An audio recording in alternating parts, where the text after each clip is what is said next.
How was your bye week?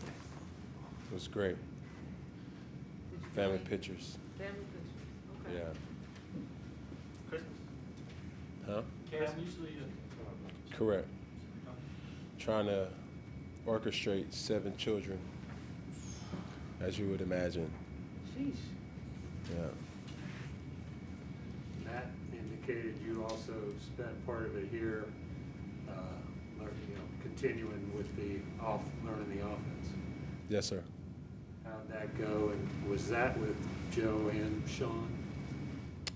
My focus right now is, focusing on what I can control, and that's just being prepared to go versus Atlanta Falcons. What do you think so far about what Jeff Nixon kind of brings to the offense and your impressions of him?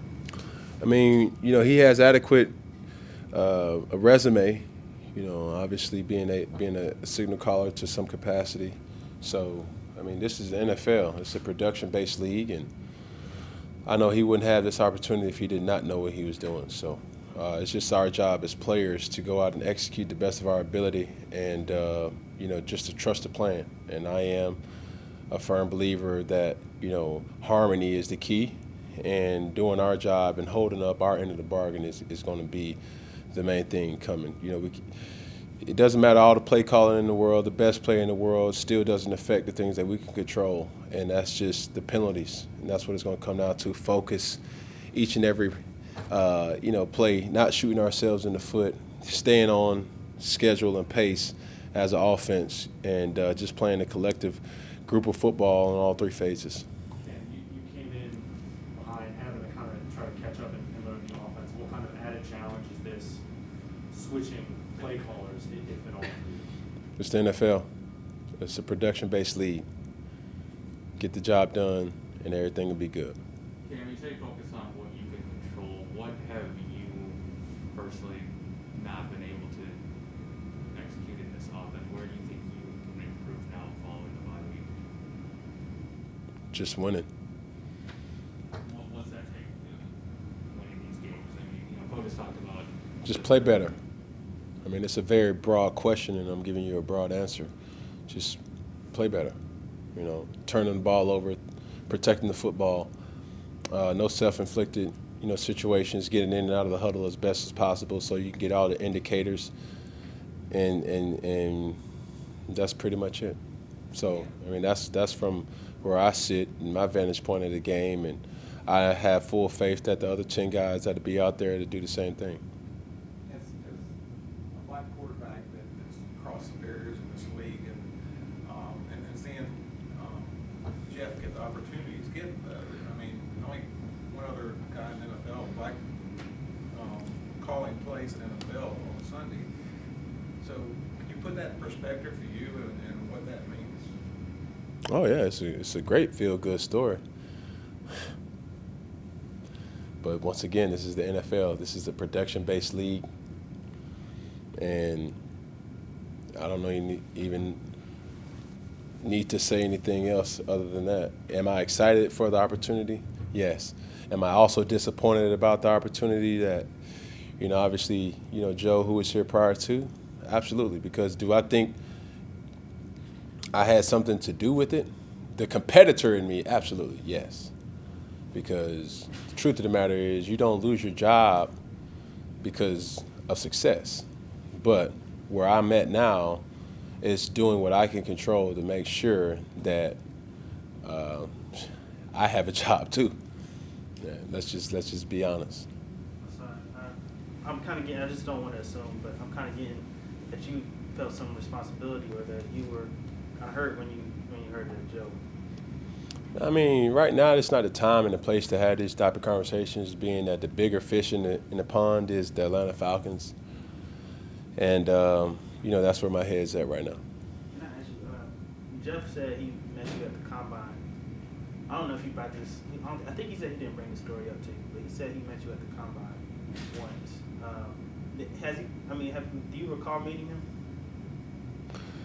All my focus right now is on the Atlanta Falcons. I mean, all these stories is cool and all, but controlling what I can control about the important things is producing on Sunday, truth be told.